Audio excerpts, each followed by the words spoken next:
everyone. Today we're going to be looking at my Fender Aerodyne jazz bass made in Japan.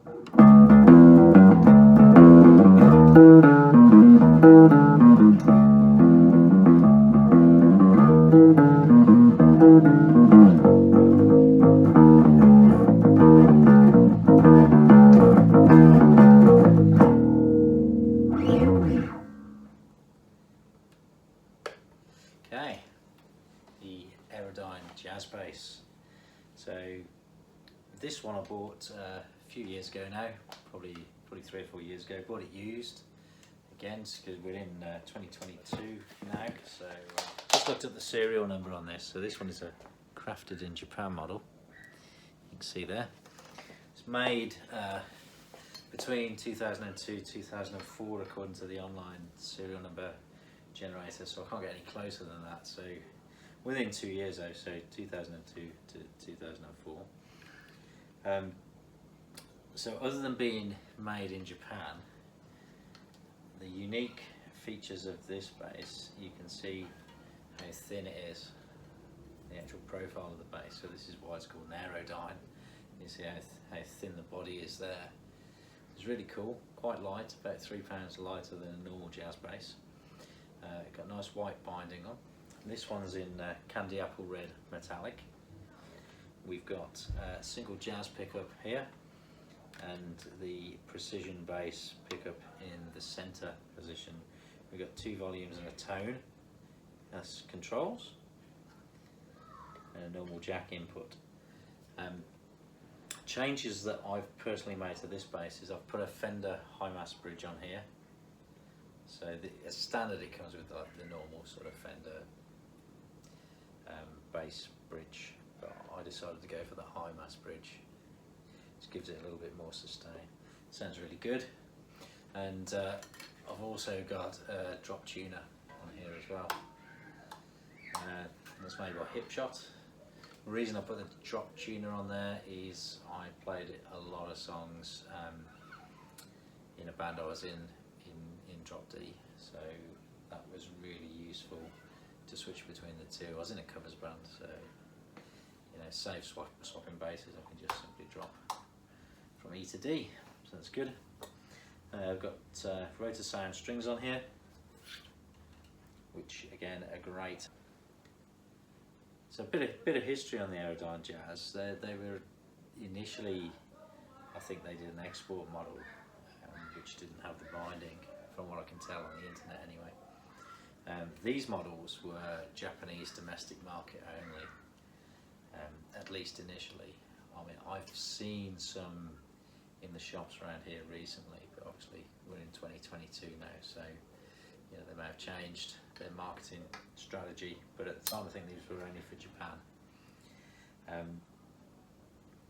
So quite a nice bass, quite exclusive. Gives you a good range of tone having the P bass pickup and the jazz bass pickup. So you can, obviously with 2 volume controls, you can turn that jazz pickup off. It sounds just like a P bass, or you can blend the two, or you can have the single jazz pickup. So really versatile.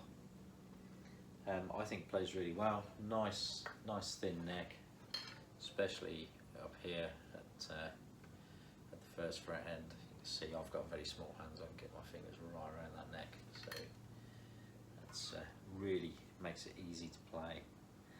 I think we'll have a look on reverb now, just have a look at values of these.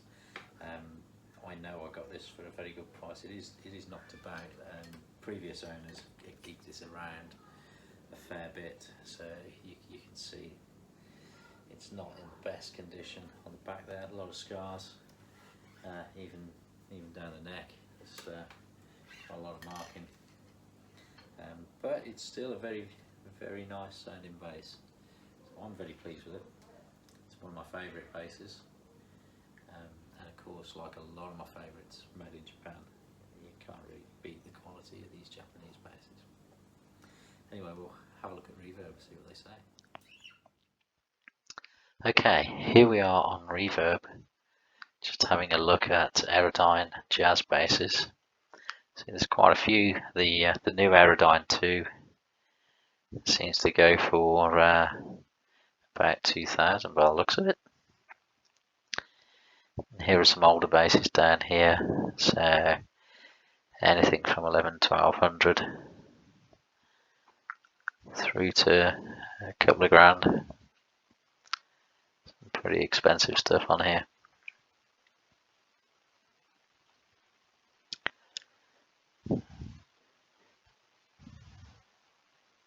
So here's a couple in the same colour.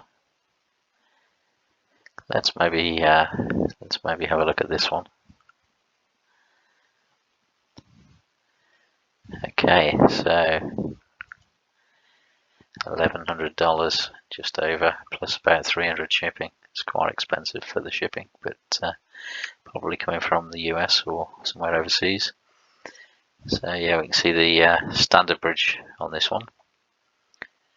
Obviously, the body's in a bit better condition. It's got the same cream binding. Can't see the sparkle finish on this one, but that may just be the photographs. Otherwise, pretty standard. Little chip in the headstock, but very good condition, really.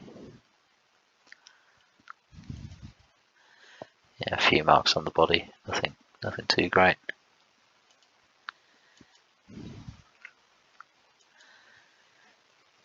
All in all, a very nice guitar.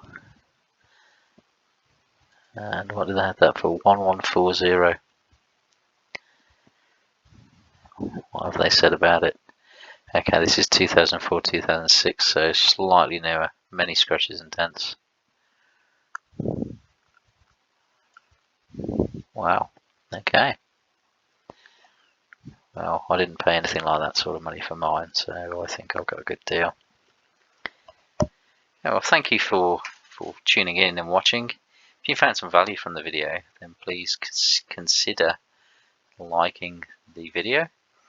If you'd like to subscribe and see more of my videos, either on some of my bass collection or on Trace Elliot bass amps, bass gear in general, music, or some of the fixing videos I do, then please hit the subscribe button in the bottom right corner. And if you'd like to get notified when I release new videos, then click the bell icon in the channel. Thanks very much for watching, and I'll see you next time. Thank you very much.